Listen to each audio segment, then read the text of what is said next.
I am Sergeant Sophia Stewart. I'm 29 years old, and I've learned that sometimes the most brutal battlefield isn't in Afghanistan, but right inside your own mother's kitchen. That night, my 6-year-old daughter, Lily, lay motionless on the cold kitchen floor, her pink pajamas the only spot of color in my collapsing world. He, my stepfather, Douglas Kane, reeking of cheap bourbon, staggered over her and muttered that she was in his way.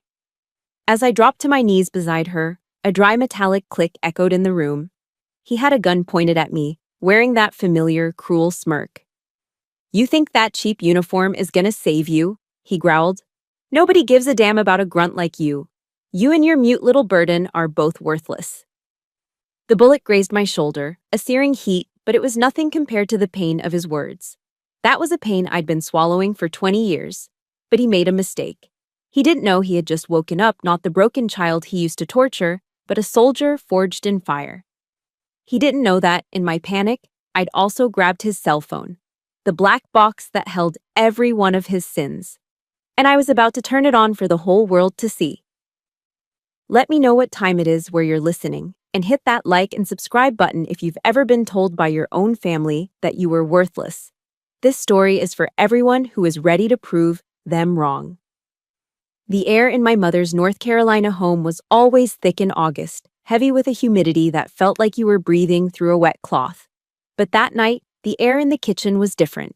It was still, cold, and carried a silence so profound it felt louder than a scream. The only sound was the low hum of the old refrigerator in the corner, a lonely witness to the horror unfolding on the linoleum floor. The cold of the tile seeped through the knees of my jeans as I knelt over my daughter, Lily. Her small body was a fragile silhouette against the checkered pattern. Her eyes closed, her chest terrifyingly still. I pressed my ear against her ribs, my own breath hitched in my throat, desperate to hear the one sound that mattered in the entire universe. Listen. Just listen. Thump, thump, thump, thump.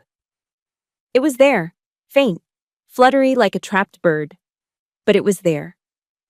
A wave of relief so intense it almost made me sick washed over me. "She got in my way," a voice slurred from behind me. I didn't have to look. The sour stench of cheap bourbon was his signature, a smell that had haunted my childhood. It was sharper tonight, mingled with something else, the acrid metallic odor of gunpowder. It clung to the air, a poisonous perfume. Douglas stood over us, a hulking shadow swaying on his feet. He wasn't a man anymore. He was a phantom of moral rot, his eyes glazed over with an alcoholic haze as he mumbled senseless justifications. I shielded Lily with my body, my hands spreading protectively over her back. "What did you do?" I whispered, my voice trembling with a rage that was starting to burn through the shock. He laughed, a wet, gurgling sound. That's when I saw the pistol in his hand, held loosely, carelessly. And then came the dry, metallic click as he cocked it, the sound echoing in the terrible silence. My blood ran cold. He leveled the gun not at Lily, but at me. His lips peeled back into a sneer that I knew all too well. It was the smile he wore right before the cruelty started. "You think that cheap uniform is going to save you?" he snarled, his words thick and venomous. He was looking at my Army ACUs, the uniform I wore with so much pride, the very symbol of my escape from him. He was using it as a weapon against me. "Nobody gives a damn about a soldier like you." He took a shuffling step closer, the gun unwavering. "You and that mute little burden of yours are both worthless." The words weren't just spoken, they were fired, each one a bullet hitting its mark, striking the two things I held most sacred, my service and my daughter. Then came the real bullet. A deafening roar filled the kitchen, followed by a searing white-hot poker stabbing into my shoulder. The force of it threw me sideways, and my head cracked against the leg of the kitchen table. Stars exploded behind my eyes. But the physical agony was a strange gift. It was a sharp, grounding reality check, a violent reminder that I was alive, that this was real, that the war had just begun. Through the ringing in my ears, I saw Douglas loom over Lily's still form. He nudged her limp body with the toe of his worn-out boot. "Get up!" He spat, his voice dripping with disdain. Get up, you little actress. That single monstrous act, kicking a child who couldn't even cry out, shattered something inside me. The fear, the pain, it all vanished, replaced by an ice-cold fury that was terrifying in its clarity. In that moment of pure hatred, my eyes darted to the doorway, searching for help, for a witness, for my mother. And there she was. My mother, Eleanor, stood framed in the doorway, a dish towel still clutched in her hand. Her face was a blank mask of terror, her body frozen, paralyzed. Our eyes met across the checkered floor, a chasm of 20 years of fear and silence between us. I didn't say a word, but my gaze screamed at her. Mom, do something. Please. She saw the gun. She saw her granddaughter on the floor. She saw the blood blooming on my shoulder. And she responded. She gave a slight, almost imperceptible shake of her head. A denial, a surrender, a final soul-crushing abandonment. That tiny movement was more violent than the gunshot, more painful than any wound. It was a silent, complete severance. In this house, I was utterly and completely alone. And that's when the training took over. The terrified daughter died on that linoleum floor, and Sergeant Stewart took her place. There were no tears. There was only the mission. Protect the asset, neutralize the threat, and survive. My body moved before my mind could process it. In one fluid motion, I hooked my arm around Lily's chest and dragged her with me, using the momentum to slide us behind the solid oak of the kitchen island. Cover. It wasn't much, but it was something. Douglas shouted, confused by the sudden movement. My eyes scanned the countertop. Keys. A phone. I swept them up in a single, desperate grab, my fingers closing around the cool plastic and metal without registering what they were. He fired again. The bullet splintered the wood of the island, sending chips flying past my head. I didn't flinch. I was already moving, keeping low, using the corners of the room as concealment. My soldier's mind was calculating angles, exits, opportunities. This wasn't a panicked flight. This was a tactical withdrawal. I had to get Lily out. I had to preserve my force. I scrambled towards the back door, dragging my daughter, whose dead weight was a terrifying anchor. My wounded shoulder screamed in protest, but I ignored it. Pain is weakness leaving the body. I repeated the drill sergeant's mantra in my head, a desperate prayer. The back door was locked. My hand, slick with blood, fumbled with the deadbolt. Douglas was closing in, his heavy footsteps thudding behind us. With a final, agonized twist, the lock gave way. I threw my shoulder against the door, my good shoulder, and it burst open into the suffocating humidity of the North Carolina night. The sound of chirping crickets rushed in, a surreal soundtrack to our escape. I didn't hesitate. I scooped Lily into my arms, a fresh wave of agony tearing through me, and plunged into the darkness, leaving the monster, the ghost of my mother, and the life I once knew behind in that blood-stained kitchen. The battle had just begun. Running in the dark, the damp North Carolina air sticking to my skin, the feeling was terrifyingly familiar. It threw me back in time to another kind of darkness, another escape. Not into the night, but into the cramped, suffocating space of a bedroom closet with the scent of cedar and my own fear as my only companions. Douglas's footsteps were always heavier back then, the thud of his boots on the hardwood floor a drumbeat counting down to my discovery. That house had walls that absorbed every scream, every threat, and held them like ghosts. The walls in my memory have ears, and tonight they are whispering to me. Before Douglas, life had a different scent. It smelled like the sweet jasmine that climbed the trellis of my grandmother's little house in Charleston, South Carolina. I was 10 when he first appeared, and before him, my world was soft summer afternoons on the porch swing, sipping the sweet tea my grandmother made. It was the smell of salt from the nearby coast and the sound of her gentle voice. "They can control what you do, Sophia," she used to tell me, "but don't you ever let them control who you are." I didn't understand what she meant then. I would learn soon enough. When Douglas came into our lives, the jasmine began to fade. He arrived with a charming smile and a bag full of promises for my mother, Eleanor. He made her laugh in a way I hadn't heard in years. I wanted to like him. But soon after he moved in, a new smell began to permeate our home. The harsh, chemical sting of bleach. He was obsessed with cleanliness. He'd scrub the floors, the countertops, the walls, as if trying to erase any trace of the life we had before him. The bleach didn't just clean the house, it sanitized our memories, washing away the scent of jasmine and replacing it with something sterile and cold. His control began in small, unseen ways, disguised as care. My only real joy in high school was the school choir. Being part of that harmony made me feel less alone. Douglas convinced my mother that the after-school practices were a distraction from my studies. He framed it as concern for my future. My mother, eager to believe in the good man she thought he was, agreed. Just like that, my one source of light was extinguished. Then came the invasion of my privacy. I found my diary on my desk one afternoon, left open. He hadn't just read it. He had taken a red pen and circled every spelling and grammar mistake, like a teacher shaming a student. There was no note, no confrontation. Just the silent, arrogant message. Nothing is yours, not even your thoughts, and even they are flawed. When I tearfully showed my mother, she just sighed. "Sophia, you're being too sensitive," she said, echoing a phrase he often used. "He probably just wants to help you improve." I was imagining things. I was overreacting. The gaslighting had begun, and I was choking on the fumes. The ultimate lesson in his cruelty came the summer I was 17. Prom was coming up, a monumental event in any teenager's life. I wanted one night of feeling normal, of feeling beautiful. I got a job waiting tables at a local diner, working double shifts all summer, putting up with greasy plates and rude customers, all for a dream hanging in a department store window. A simple, elegant blue dress. I saved every single dollar, hiding the cash, $500 in crisp $20 bills, in a shoebox under my bed. He found it, of course.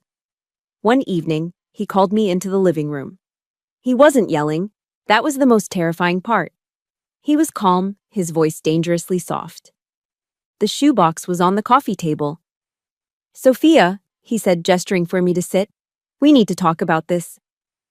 My mother stood by the fireplace, wringing her hands, her eyes already red. "I earned that money," I said, my voice shaking. "It's for my prom dress." He nodded slowly.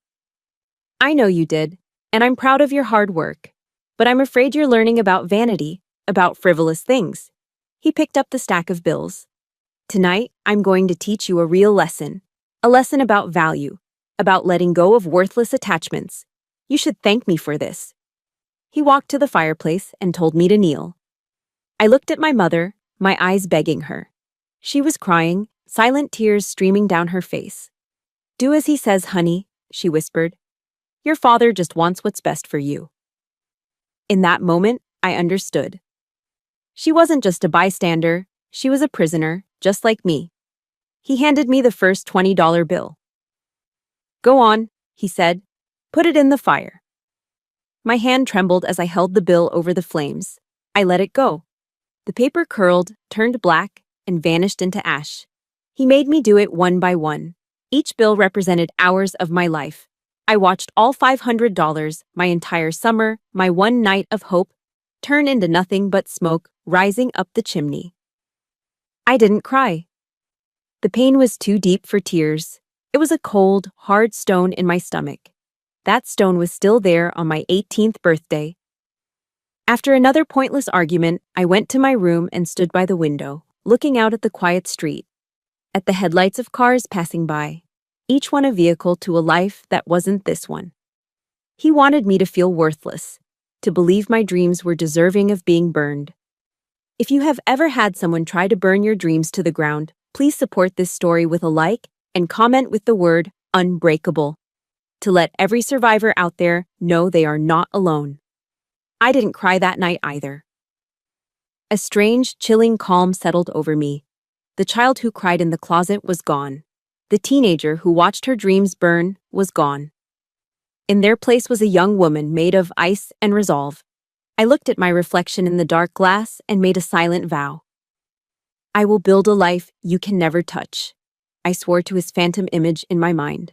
I will become so strong that you will be nothing but a pathetic, insignificant memory. The next day, I walked past the Air Force, Navy, and Marine Corps, recruiting offices, and stopped at the one with the simple sign, Army. My decision to enlist wasn't about running away from that house. It was about running toward something. It was the first day of construction on my own personal fortress.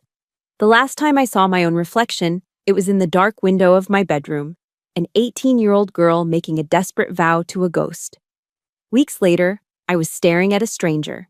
The face was mine, but it looked alien, stripped bare under the harsh fluorescent lights of a reception building at Fort Jackson, South Carolina. The mirror was a scratched piece of metal bolted to the wall, and the person looking back at me had my eyes. But her head was covered in nothing but a faint shadow of stubble. My long hair, the same hair Douglas used to mock as being too wild, was gone. I had watched it fall to the linoleum floor in limp brown clumps, sheared off by a pair of buzzing clippers with brutal indifference. Then they took my clothes, the last remnants of my civilian life, and handed me a set of Army combat uniforms, identical to the ones worn by 100 other nervous, sweating recruits.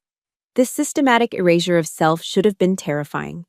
Instead, it was the most liberating moment of my life. For the first time, I wasn't Eleanor's daughter or Douglas's stepdaughter. I wasn't defined by anyone but the name stitched over my right breast pocket, Stewart. Here, I was just Private Stewart, a blank slate, a number. And it felt like freedom.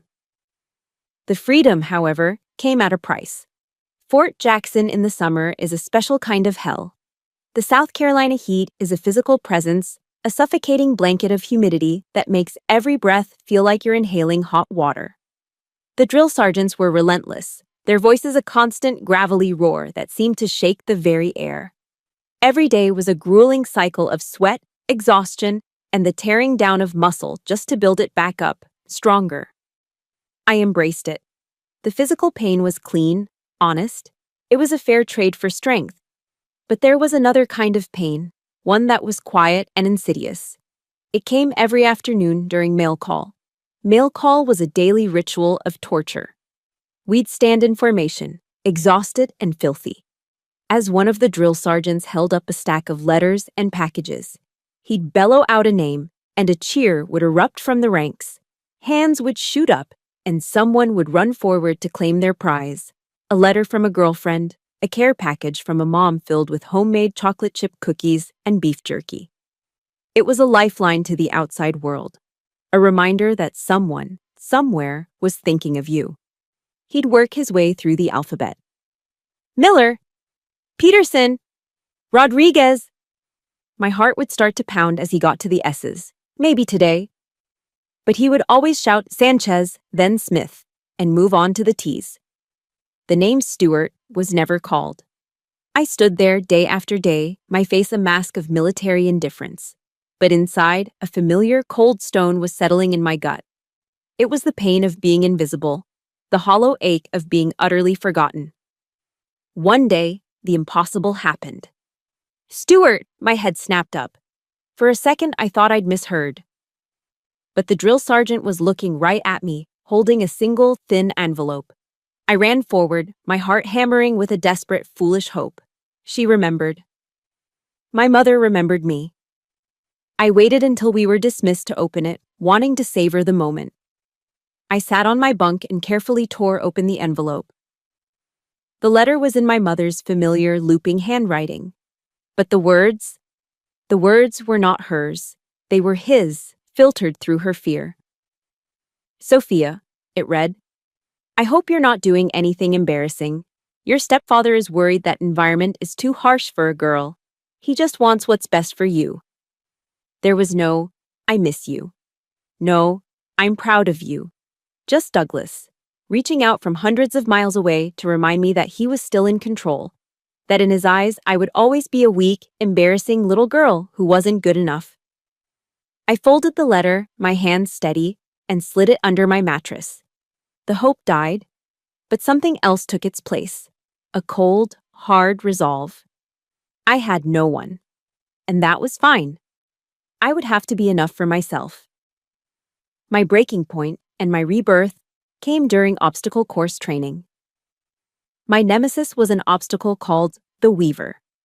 A monstrous A-frame of massive wooden logs you had to climb up and weave your body through to get to the other side. It required upper body strength I didn't have yet. The first time I tried, I got halfway up, my arms shaking, my muscles screaming. I looked down at the sandpit far below, and a wave of vertigo hit me. Suddenly, it wasn't the drill sergeant's voice I heard. It was Douglas's, whispering in my ear like a poison. "You're worthless. You'll never amount to anything." My grip slipped. I tumbled backward, landing hard in the soft sand with a humiliating thud. I lay there, the wind knocked out of me, expecting a tirade of insults. But my drill sergeant, a tough-as-nails man named Sergeant Reyes, just walked over and stood above me. He didn't yell. He just looked me dead in the eye. "Stuart," he said, his voice low and intense, "Douglas Kane isn't here. Only you are. Get up." His words hit me like a jolt of electricity. He didn't know who Douglas was, but he knew a demon when he saw one. He was giving me an order, not just to get off the ground, but to leave the ghost of my past behind in that sandpit. I scrambled to my feet, my shame replaced by a surge of adrenaline. The second time I faced the Weaver, I didn't look down. I didn't think. I just moved. I pulled myself up, log by log, my muscles burning, the rough wood tearing at the skin on my hands. I heard Douglas's voice start to whisper, but I drowned it out with another one. A new one. Pain is weakness leaving the body. I repeated it over and over, a mantra, a prayer. Pain is weakness leaving the body. And when I finally swung my legs over the top and stood on the peak, looking down at the course below, I didn't feel fear. I felt power. From that day on, every challenge was a battle I knew I could win. Every push-up, every mile run, every long march with a heavy pack was a brick I was laying in the foundation of my new life. I learned how to fire a rifle and hit a target 300 meters away. I learned how to navigate through the woods with nothing but a map and a compass. I learned how to trust my battle buddies, the men and women sweating and struggling alongside me. For the first time, my pain had a purpose. It wasn't the empty, cruel pain inflicted by a tyrant in a kitchen. This was the pain of creation. I was no longer the child hiding in a closet. I was a soldier. I was building a fortress, and I was forging my own damn spine. After graduating from basic training, my first duty station was Fort Liberty, North Carolina. The work was demanding, the discipline familiar, but the loneliness was a different kind of heavy. I had built my fortress, but I was living in it alone. In my unit, I met a specialist named Sarah. She was loud, funny, and had a smile that seemed to take up her whole face. She tried to include me, but I kept my distance. Trust was a currency I no longer had. As Thanksgiving approached, a sense of dread began to settle over me. The holidays are a tough time in the military for soldiers who have nowhere to go. The barracks empty out, and the base becomes a ghost town. It's a loud reminder of who has a family waiting for them and who doesn't. A week before the holiday, Sarah cornered me after formation. "Hey, Stuart," she said, shifting her weight. "What are you doing for Thanksgiving?" "Working on some correspondence courses," I lied, trying to sound busy and important. "Catching up on sleep." She saw right through it. "No, you're not. You're coming to my parents' house. It's not a question." I immediately put up my walls. "Oh, no, I couldn't impose. I'm fine, really." The thought of sitting in a stranger's home, making awkward small talk, felt more exhausting than a 12-mile ruck march. "It's not an imposition. It's an order," she said, grinning. "My mom adopts stray soldiers for the holidays. It's her thing. Plus, she makes a pecan pie that'll change your life. Be ready at 1400 on Thursday. I'm driving." She walked away before I could protest again. On Thanksgiving Day, I sat in Sarah's car, my stomach in knots, as we drove to a quiet, tree-lined suburb in Fayetteville. I expected the evening to be a polite but strained affair. I was wrong. The moment the front door opened, I wasn't hit with awkward silence, but with a wave of warmth and the most incredible smell of roasting turkey and cinnamon-spiced apple pie. The house was filled with the chaotic, happy sounds of a family. A football game blaring from the TV, laughter from the kitchen, and kids yelling somewhere upstairs. Sarah's parents, Mr. and Mrs. Miller, greeted me at the door. Mrs. Miller, a woman with kind eyes and the same bright smile as her daughter, pulled me into a hug before I could even properly introduce myself. It wasn't a polite pat-on-the-back hug. It was a real, enveloping embrace that felt so foreign and so comforting it nearly took my breath away. "Sophia, we are so happy to have you," she said, her voice genuine. "Welcome to our home." There were no prying questions, no suspicious looks, just simple, unconditional acceptance. The dinner table was another revelation. At my mother's house, meals with Douglas were a minefield. Every conversation was a chess match, every word carefully weighed. You learned to eat quickly and quietly, to make yourself small, to avoid triggering his temper. But at the Millers' table, it was the complete opposite. It was loud, vibrant, and alive. People talked over each other, laughed until they cried, and argued playfully about football teams. Mr. Miller, a retired Army Sergeant Major, turned to me. "Sarah tells me you're in logistics, Sophia. That's the backbone of the Army. People don't realize nothing moves without you guys." I was so surprised by the direct question that I could only nod at first. "Yes, sir. I work in supply chain management for our battalion." Instead of moving on, he leaned forward, his expression full of genuine interest. "That's fascinating. What kind of systems are you working with now? Is it still as much of a nightmare getting parts out to the field as it was in my day?" We spent the next 10 minutes talking about my job. Not about my family, not about my past, but about my work, my skills, my profession. He listened, really listened, asking intelligent questions that showed he respected my knowledge. For the first time in my life, someone looked at my uniform and didn't see a rebellious girl or a problem child. He saw a professional. He saw a soldier. That feeling of being seen, of being validated, was more nourishing than any Thanksgiving feast I could have imagined. After the meal, as everyone migrated to the living room in a turkey-induced coma, my old survival instincts kicked in. I started gathering plates, scraping them off, and carrying the heavy stacks toward the kitchen. It was an automatic response, a deeply ingrained habit. Make yourself useful, earn your keep, pay for the kindness you're being shown. I was at the sink, about to turn on the water, when a gentle hand touched my arm. It was Mrs. Miller. "Sophia, honey," she said, her voice incredibly soft. "What are you doing?" "Just cleaning up," I mumbled, feeling my cheeks flush. She gently took the plate from my hand and placed it on the counter. Then she took both of my hands in hers. "In this house, you're our guest," she said, looking me straight in the eye. "You've been serving our country all week. Tonight, let us serve you. Now, you go in there and put your feet up." That simple sentence, that small act of grace, broke something open inside me. A wall I didn't even know was still standing crumbled into dust. I was so accustomed to the idea that kindness was a transaction, something that required immediate repayment, that the concept of it being a free gift was overwhelming. I just nodded, unable to speak, and walked back to the living room on shaky legs, fighting back tears. There, sitting on a comfortable couch, I learned something from a book Sarah had recommended by an author named Brené Brown. Vulnerability isn't weakness, it's the measure of courage. When it was time to leave, my stomach was full and my heart felt warmer than it had in years. Mrs. Miller pressed a heavy container of leftovers into my hands. "For the barracks," she said with a wink. She gave me another one of her powerful hugs. "Don't you even think about staying in the barracks alone for Christmas," she said, her tone leaving no room for argument. "Your room is already waiting for you." It wasn't an offer of pity, it was a statement of fact, an assertion. You belong here. As I drove back to Fort Liberty, the streets of Fayetteville were decorated with twinkling Christmas lights. The cold night air felt crisp and clean. For the first time since I was a little girl smelling jasmine on my grandmother's porch, I felt like I was on my way home.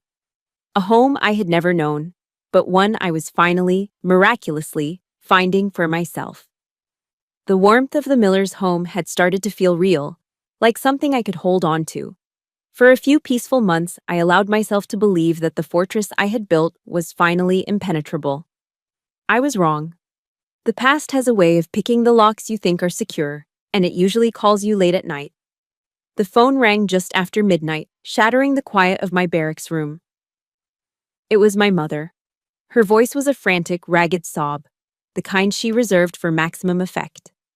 "Sophia, it's Douglas. He's in the emergency room," she cried, her panic sounding so authentic it bypassed my rational mind and went straight for my gut.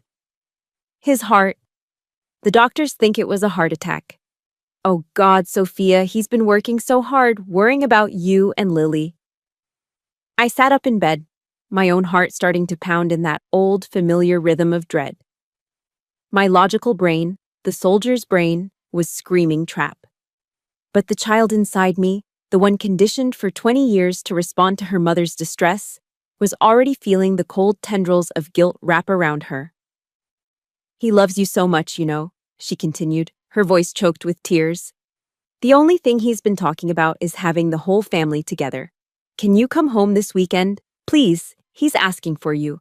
He really needs to see you." I closed my eyes, the image of Douglas's sneering face warring with the image of him lying helpless in a hospital bed. I knew better. But what if this time it was real? What if he was dying and my last act was to turn my back? The manipulator's greatest weapon is that tiny sliver of doubt. I hated myself for it, but I heard myself whisper, "Okay, Mom, I'll be there." That sliver of doubt was a fragile thing, and it was shattered completely a few days later, even before my trip home. A few months prior, for my mother's birthday, I had spent a significant chunk of my paycheck on a beautiful pearl necklace she had once mentioned she'd always wanted. It felt like a risk. An olive branch extended over a vast, toxic chasm. I had wrapped it carefully and mailed it, hoping it might be a new beginning, a small connection that was just between us. That evening, I was scrolling aimlessly through Facebook when something made my blood run cold. There, on Facebook Marketplace, listed by one of Douglas's drinking buddies, was my mother's pearl necklace. The description was a punch to the gut. Brand new, never worn. Perfect gift for the special lady in your life. My hands were shaking as I dialed my mother's number. "Mom," I said, my voice dangerously calm. "Why is your birthday present for sale on Facebook?" The line went quiet for a moment. Then came the frantic backpedaling, the cascade of excuses I knew so well. "Oh, honey.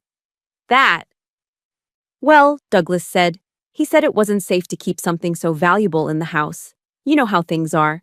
We needed the money, and he thought it was better for everyone." "It's the thought that counts, Sophia. Your love is the most important thing." She was using my love as a shield for his greed. The gesture I had made, the one thing that was supposed to be mine and hers, had been turned into cash for his bar tab. I didn't say another word. I just ended the call. The silence on my end a testament to the profound, echoing emptiness I felt. It was like being slapped in the face, but without the dignity of a physical mark. Despite everything, I still drove home that weekend. I wasn't going for him anymore. I was going for me. I needed to see the lie with my own eyes to finally kill that last, stupid sliver of hope. I didn't find Douglas in a hospital bed, hooked up to monitors.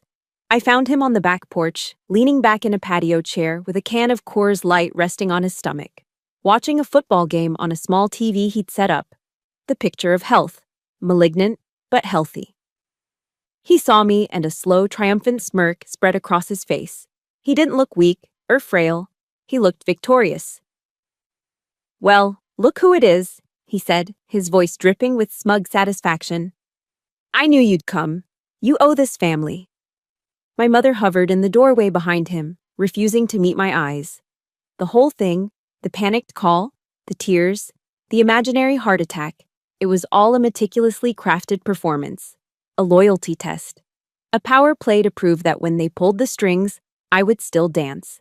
The confrontation that followed was inevitable, and it happened in the one place where all our battles were fought, the kitchen. Douglas didn't bother with pretenses anymore. He got straight to the point. My military re-enlistment bonus. "You think that money is yours?" he growled, blocking my path to the door. "After all the years you lived in my house, eating my food, You think you get to just walk away? That's a long overdue payment, girl. The cold resolve I'd forged at Fort Jackson settled over me.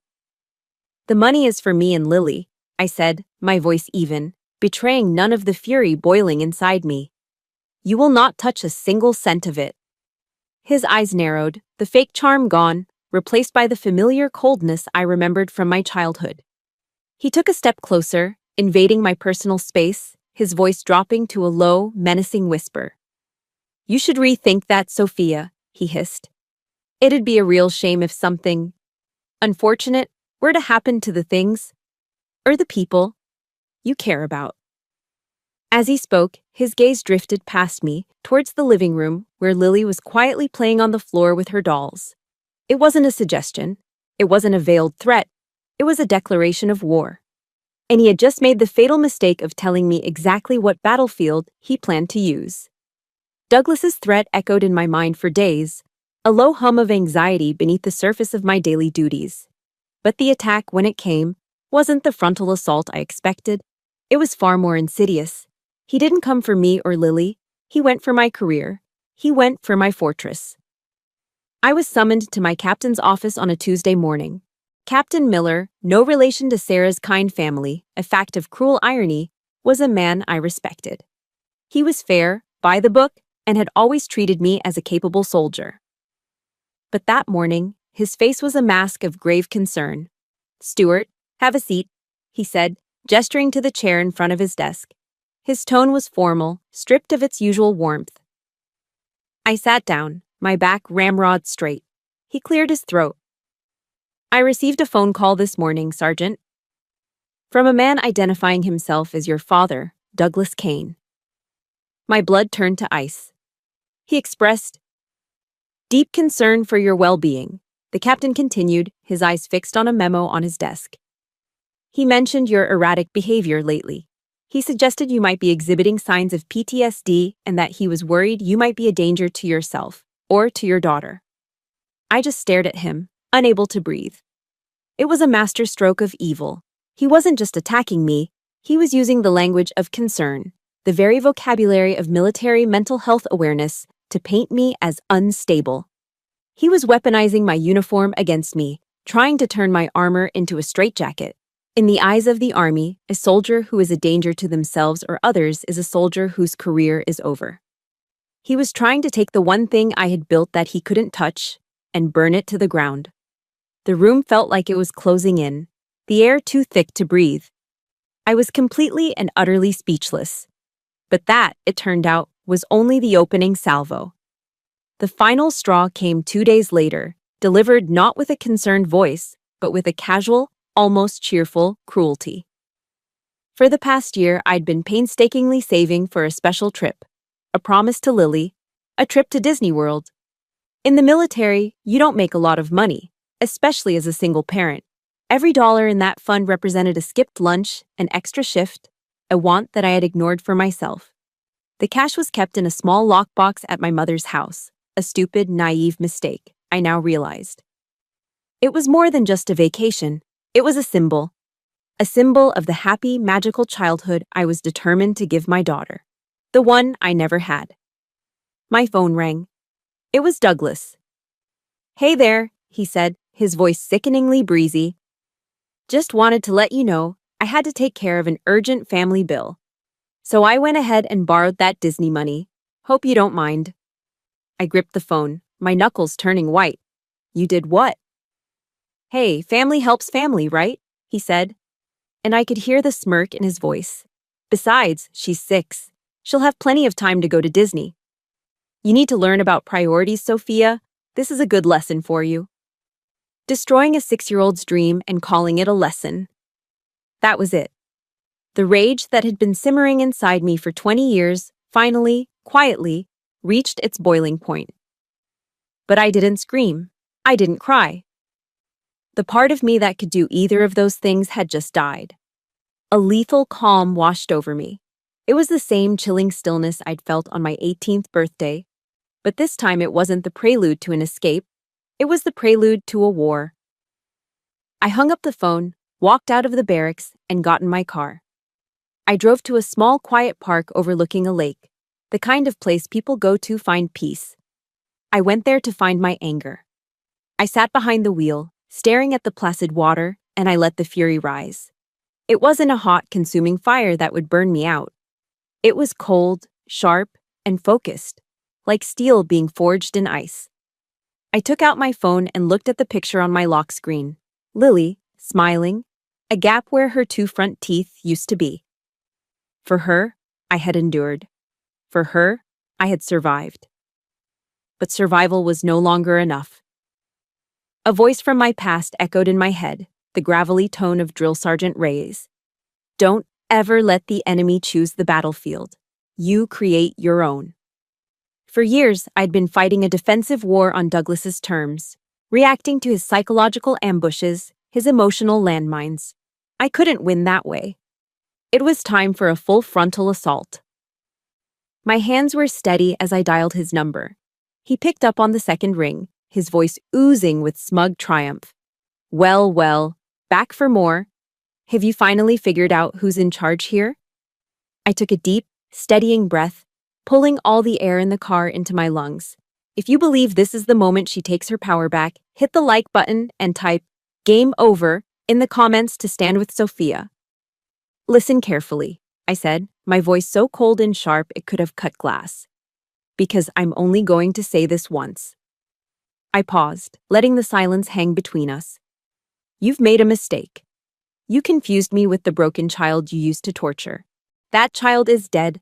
Right now, you are speaking to Sergeant Stewart, and Sergeant Stewart is going to make you pay for every single thing you have ever done. The game is over. I ended the call before he could utter a single word, severing the last invisible string he had on me. I put the phone down. I turned the key in the ignition. The tactical retreat was over. The counteroffensive was about to begin. Sitting in my car by the quiet lake, I didn't cry. I didn't rage. The emotional storm had passed, leaving behind the cold, hard clarity of the mission ahead. The traumatized daughter was gone. The angry victim was gone. Sergeant Stewart was in command now. I opened my laptop, the screen casting a pale blue light on my face in the fading afternoon. I created a new encrypted folder. I named it Operation Pandora's Box. This was no longer a family drama. It was a military campaign. In an officer training course, they had made us study Sun Tzu's The Art of War. Know your enemy and know yourself, and you will not be imperiled in 100 battles. For 20 years, he had known me, my fears, my triggers. It was time I returned the favor. My first task was target analysis. I created a new document and began to list everything I knew about Douglas Kane. His habits, his weaknesses, his relationships. The dive bars he frequented off Route 87. The names of the men he owed money to, whispered by my mother during hushed, worried phone calls. The little secrets she had let slip over the years about his failed business deals and his gambling debts. I applied the same methodology I learned for analyzing enemy combatants. I had to identify his center of gravity, the source of his power and freedom to operate. It wasn't money. He was always broke. It wasn't physical strength. He was a bully, not a fighter. His center of gravity had two pillars. First, his carefully constructed public image as a respectable church-going Southern gentleman, and second, his absolute psychological control over my mother. My mission objective was clear: shatter both pillars. Phase 1 was psychological warfare. I needed to bait the trap, and his arrogance was the perfect bait. I took a deep breath, steeling myself for what I was about to do. I called my mother. Before she answered, I hit the record button on my phone's voice memo app and put the call on speaker. Her voice was wary, expecting another confrontation. I gave her the performance of a lifetime. I broke down, my voice cracking with carefully controlled sobs. I told her she was right, that Douglas was right, that I couldn't take the pressure anymore. I'll bring the bonus money home this weekend, I lied, the words tasting like ash in my mouth. I'm so tired of fighting. I just want our family to have some peace. It was a disgusting, necessary lie. I could hear muffled sounds on the other end, Then a triumphant, gloating whisper from Douglas to my mother. "See? Told you she'd break." Then his voice came on the line, dripping with a fake, syrupy sweetness that made my stomach turn. "That's my girl," he cooed. "Your old dad always knew you'd do the right thing. We'll see you this weekend." I hung up, my hand trembling slightly. It hurt. It felt like a betrayal of the strong woman I was trying to become. But when I played back the recording, the stark contrast between his menacing whisper and his sugary public voice was damning. It was my first piece of hard evidence. The fish was on the hook. Phase 2 was intelligence gathering. Human intelligence. I couldn't go back to his town and start asking questions without raising suspicion, so I used the phone. I called a few of our old neighbors from Charleston, kind people who had known me since I was a child and had never liked Douglas. I didn't complain or tell them my story. That would have been the old Sophia. The new Sophia gathered intel. I kept the conversations light, framing my questions with casual curiosity. "I was just thinking about you all the other day," I'd say. "How is everyone? I hear Mr. Kane is doing really well for himself these days, right?" The open-ended questions worked like a key in a lock. The stories came flooding out. Tales of him bragging at a neighborhood barbecue about a big deal that was about to come through. Another neighbor complaining about a $200 loan he'd never paid back. A story from one of my mother's estranged friends about his shady poker games. Each story, on its own, was just small-town gossip. But together, they were mosaic tiles, painting a clear picture of a desperate conman whose respectable facade was cracking under the pressure of his own lies. Phase 3 was arming myself for the final confrontation. My word against his would never be enough. I needed undeniable proof. I drove to an electronics store and bought the smallest, most powerful digital voice recorder I could find. It was no bigger than a paperclip. I spent an hour in my car, practicing how to turn it on and off with one hand by feel alone, until the motion was second nature. Back in my room, I spent the rest of the night assembling my arsenal. I dug through years of old emails and text messages from my mother and Douglas. Every manipulative demand for money, every gaslighting phrase, every thinly veiled threat. I took screenshots, organized them chronologically, and saved them to the encrypted folder. What was once a collection of painful memories was now an evidentiary timeline.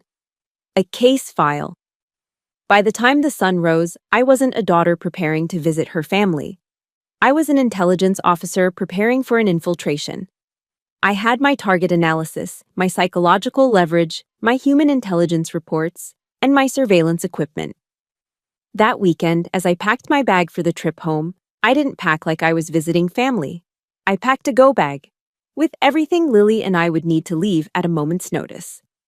Before I walked out the door, I took the tiny digital recorder, activated it with a silent click, and slipped it into a hidden pocket inside my purse. Driving down the highway toward Fayetteville, I didn't feel the old, familiar dread. I didn't feel fear. I felt the cold, sharp focus of a soldier walking into a contested zone, fully equipped, fully briefed, and with a crystal-clear plan of attack. I walked into my mother's house, and the air was thick with anticipation. It was the same living room, the same worn floral print couch, the same faint smell of bleach, but everything was different, because this time, I was in control. They were sitting on the couch, waiting for me like vultures. My mother looked nervous, twisting a napkin in her hands. Douglas just looked smug. He patted the empty cushion next to him, a king offering a seat at his court.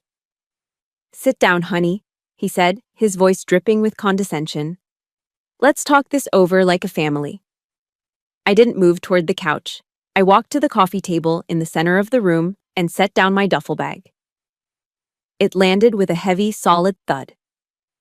Inside wasn't the cash he was expecting. It was my laptop, a binder thick with documents, and the entire weight of his past. I remained standing, a commander briefing her troops before a final assault. "I'm not here to talk," I said, my voice as cold and flat as the steel of a rifle barrel. "I'm here to present." I unzipped the bag and took out my laptop, placing it deliberately on the table. I opened it and clicked on a single audio file. I turned the volume all the way up.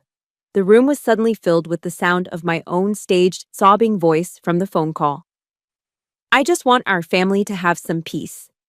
Then came his voice, a gloating whisper to my mother. See? Told you she'd break. And finally, the syrupy, fake sweetness as he came on the line. That's my girl. Your old dad always knew you'd do the right thing. I hit stop. The silence that followed was absolute. The smug look on Douglas's face had evaporated, replaced by a pale, slack-jawed shock. His mask was gone. He was exposed. I reached into the binder. Presentation item number 1, I said, my voice void of emotion. I slid a document across the table. These are bank statements and online betting receipts showing gambling debts totaling over $50,000. Debts you told my mother were unforeseen medical bills. His face turned from pale to a blotchy red. Where did you get that? That's illegal. Presentation item number 2. I slid another paper across. It was a printed statement from our old neighbor, Mr. Henderson, detailing the $200 you borrowed and never paid back. I have 3 more just like it from other people you've conned. I kept going, my voice a steady, relentless monotone. I showed him the screenshot of the pearl necklace for sale on Facebook. The emails from my mother, begging me for money for emergencies that always seemed to coincide with his poker nights. Each piece of paper I laid on the table was another nail in his coffin. The tyrant finally broke. The calm, manipulative man was gone, replaced by the cornered animal I always knew was underneath. He lunged to his feet, his face contorted with rage. "You little bitch!" he screamed, his voice cracking. "You think you can come into my house and—" He lunged for the laptop, his intention clear, to destroy the evidence, but he never made it. At that exact moment, the front door swung open. Standing in the doorway, silhouetted against the evening light, was a figure of absolute authority. Lieutenant General William Harding, a 3-star general from Fort Liberty, in his full Class A uniform, his chest gleaming with ribbons. Flanking him were 2 armed military police officers. The shift in power in the room was instantaneous and absolute. Douglas froze mid-lunge, his mouth hanging open. The sight of a 3-star general in his living room was so far outside his realm of possibility that his brain simply short-circuited. I had secretly contacted General Harding's office after Douglas's call to my captain, presenting a summary of the extortion and the threat to a soldier under his command. He had promised to provide support. He was a man of his word. Douglas, sputtering, turned to the one person he thought he still controlled. His last ally, his hostage.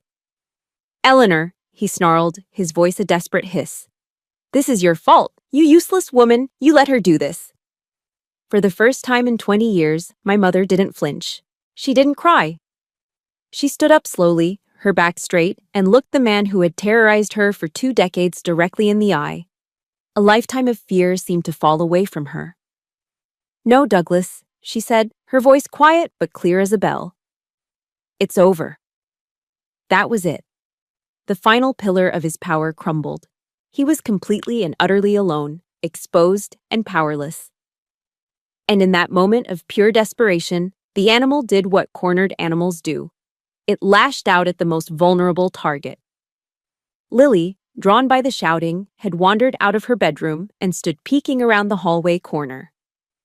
Before any of us could react, Douglas lunged not at me, but at her. He grabbed my 6-year-old daughter, pulling her in front of him as a human shield. And that's when the events from my opening statement, the nightmare that started this whole story, finally came to pass. But now, everything was different. What he thought was a chaotic, desperate act was actually the final move in a game he had already lost. "She got in my way," he slurred, mimicking a drunken stupor as he shoved Lily to the floor. The click of his gun, the bullet that grazed my shoulder, his venomous words, it all happened just as I remembered. But this time, it wasn't just my word against his. This time, the tiny recorder in my purse was capturing every sound, every word. This time, a 3-star general and 2 MPs were standing right outside the door, witnesses to his every move. His attempt to stage a scene of a distraught father defending himself from an unstable, armed daughter was a pathetic, transparent lie. He had walked right into the kill zone. The trap had been sprung. The game was over. After the flashing lights of the police cars faded and the sound of sirens dissolved into the night, a strange, heavy silence fell over the house. The storm had passed, leaving a wreck in its wake. Douglas was gone, taken into custody with a quiet, chilling efficiency by the military police. General Harding had been professional and reassuring, handling the initial report and ensuring Lily and I were safe before departing.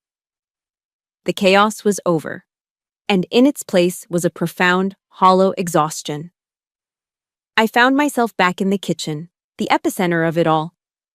My shoulder throbbed with a dull ache, but my mind was numb. I stared at the bullet hole in the drywall above the stove, a small dark circle that seemed to hold all the ugliness of the last 20 years. There was no feeling of triumph, no satisfying sense of victory. Just the bone-deep weariness of a soldier after a long and brutal war. My mother entered the room, her movements slow and fragile, as if she might break. Her hands trembled as she placed a steaming mug of tea on the table in front of me. She sat down opposite me, and the silence stretched between us, thick and suffocating. It was the same silence Douglas had built between us brick by brick, year after year. Now he was gone, but the wall remained. We were two strangers sitting in the ruins of a life he had destroyed. Because of General Harding's involvement and the sensitive nature of a crime involving a service member, the legal proceedings were swift and mostly private. The evidence was overwhelming. The audio recordings from my phone and the digital recorder, the financial documents, the statements from our old neighbors, and the unimpeachable testimony of a 3-star general left Douglas with no defense. The trial was a formality. The most powerful moment, however, came not from any piece of evidence I had gathered, but from my mother. When she took the witness stand, she looked small and frail. I expected tears, a broken testimony. Instead, she spoke in a steady, even voice, a voice I hadn't heard in decades. She didn't look at the judge or the lawyers. She looked directly at me. She recounted 20 years of living in fear, not just of his fists, but of his moods, his manipulations, his endless campaign of psychological warfare. She talked about her own silence, her own complicity. I was too afraid to be a mother, she concluded, her voice clear and unwavering. And I will have to live with that for the rest of my days. It wasn't an apology, it was a confession. And in its own way, it was more honest and more meaningful than any "I am sorry" could ever be. She wasn't asking for my forgiveness. She was finally, after all this time, telling the truth. A few weeks after he was sentenced, I drove to the house to help her sort through some things. She had been methodical in her work, erasing every trace of him. His clothes were gone, his chair from the back porch was gone. The house felt lighter, cleaner. My mother, too, seemed different. There was a flicker of hope in her eyes I hadn't seen before. As we sat at the kitchen table, the same table where we'd sat in silence after the incident, she reached across and touched my hand. "I was thinking," she began, her voice tentative. "Maybe I could sell this place, move into a little apartment near Fort Liberty. I could help with Lily. We could make up for lost time. We could just forget all this and start over." Her words, meant to be a bridge, felt like a step back into the fog. She wanted to erase the past, to pretend the wall between us had never existed, and I had to do the hardest thing I've ever done in my life. I gently pulled my hand away. "Mom," I said, my voice thick with a sorrow that surprised me. "I love you, but I can't forget, and I will never, ever let Lily forget what it means to be unsafe. We can move forward, but we can't do it by pretending the past didn't happen." The hope in her eyes dimmed, replaced by a deep, familiar sadness. I knew I was hurting her, but I also knew I was protecting myself and my daughter. "I need space, Mom. Lily and we need to heal on our own. And I think you need to heal too. For yourself, not for me." That day, I built a new kind of wall between us. It wasn't a wall of silence and fear like the one Douglas had built. It was a wall of boundaries, built with love and a fierce need for safety. We agreed on scheduled phone calls, visits that were planned in advance, It felt both cruel and kind. The necessary surgery to save a relationship that had been poisoned for far too long. My own healing began in small, deliberate steps. I found a speech therapist for Lily who specialized in childhood trauma. And I found a support group on base, a circle of soldiers, men and women, who had all survived their own private wars, fought in their own homes. The first time I told my story, from beginning to end, to a room full of people who just nodded, who understood without me having to explain the nuances of fear and control. A weight I didn't even know I was carrying finally lifted. I had a conversation with an army chaplain, a kind man with gentle eyes. He didn't quote scripture or offer easy answers. He just listened. When I was done, he said something simple that has stayed with me ever since. "Sergeant," he said, "you fought a war for your daughter's safety. Now it's time to give yourself permission to be safe, too." The victory in the courtroom was just the end of one battle. It wasn't the end of the war. The book of my life was still open, with so many blank pages left to fill. And for the very first time, I felt like I was the one holding the pen. The healing didn't come like a lightning strike. It came quietly, in small, earned increments. It was the absence of a flinch when a door slammed. It was the ability to sleep through the night without waking up in a cold sweat.